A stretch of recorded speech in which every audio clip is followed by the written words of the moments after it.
to the Lynner's Profile, where we feature Lynners who are working to achieve their dreams and help others achieve theirs. Here with me today, we have John Hoffman, a sports personality right here in the Lynn area, as well as throughout the whole entire North Shore, some South Shore too, John. But we're here to really highlight your career in broadcast media, talk about why you focus on the local level, and what you've really had to come away with it all after such 30 years, right? In my 31st. In your 31st year. So you retired last year, and now you're back. Now, first and foremost, let's just make our viewership familiar with who you are, what you do here in the community. John, who are you? Well, nobody, as a matter of fact. But you know, they get stuck with me with all the high school sports from winter, summer, spring, and fall. But it's been a long, wild ride, and I never thought I could do this. My father was an announcer at Fenway Park and Brace Field and Boston Garden. Any major sports in Boston, my father announced. My brother was the sports editor and the executive sports editor at the Item. So I've been in sports all my life. And I never, in my wildest imagination, thought I would be doing what I'm doing. I covered some games for the paper when I worked at the old Record that became the Boston Herald. I worked there for 37 years. And I covered some games for my brother, and I did some high school sports games for the newspaper. But I never did anything like I'm doing now. And it was just sort of like an act of providence. I come home one night, and my wife said to me, "They want you to do the Classical Saugus football game at Manning Bowl on Friday night." And I said, "What the heck are you talking about?"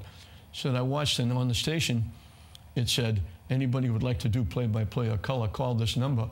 She said, "So I knew you liked doing this stuff." So I called and gave him your name.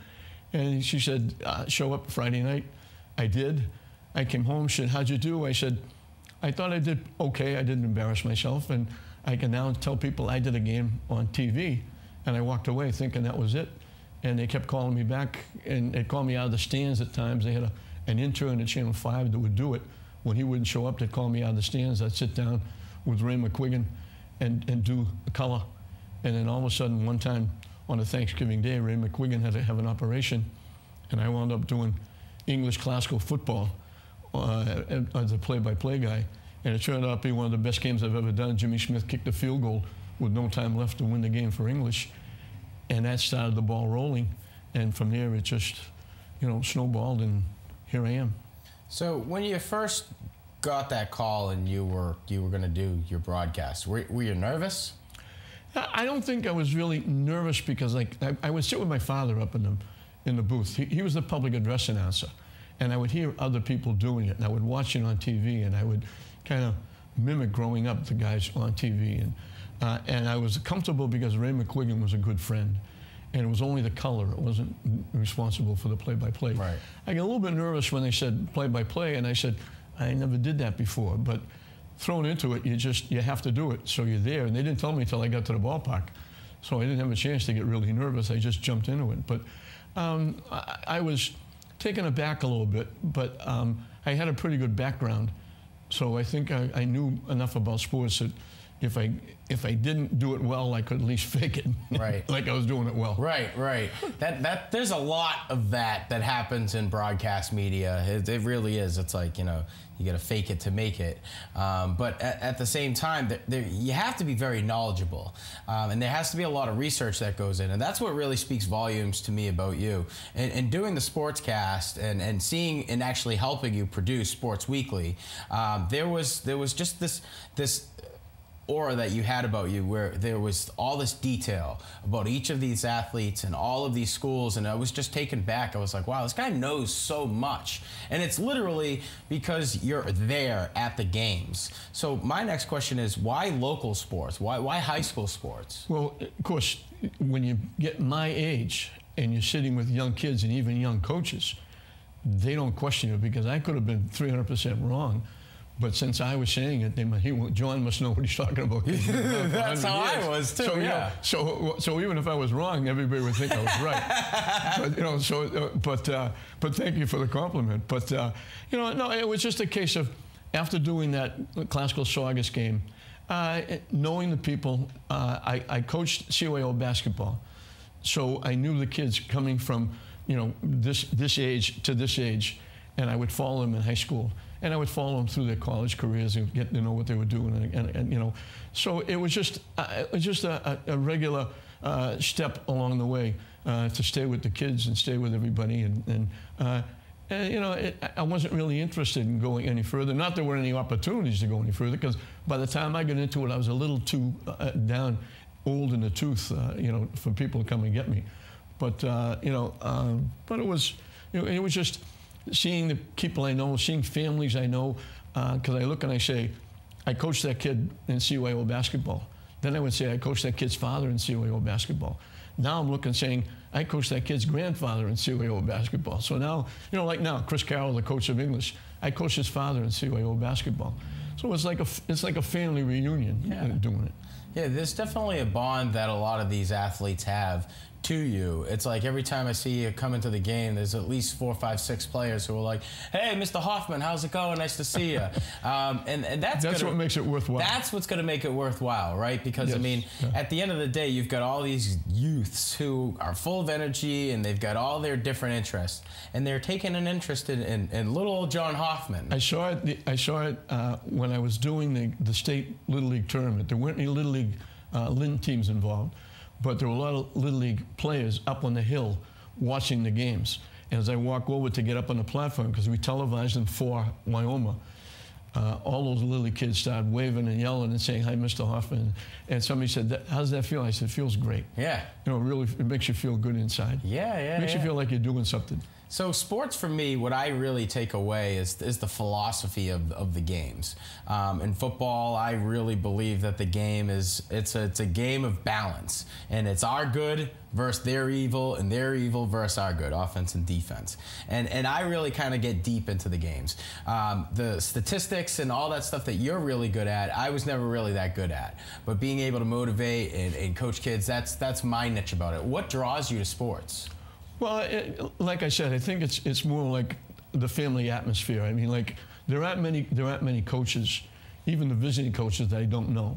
A lot of the officials, referees, umpires, football officials, I know them all, and I can talk to them and say hi, and you know, and that the camaraderie with everybody, and knowing all the family, knowing the grandparents and the parents of the kids, and talking to them, and when you walk into Main Field or Fraser Field or the gyms, saying hi to so many people and greeting so many people.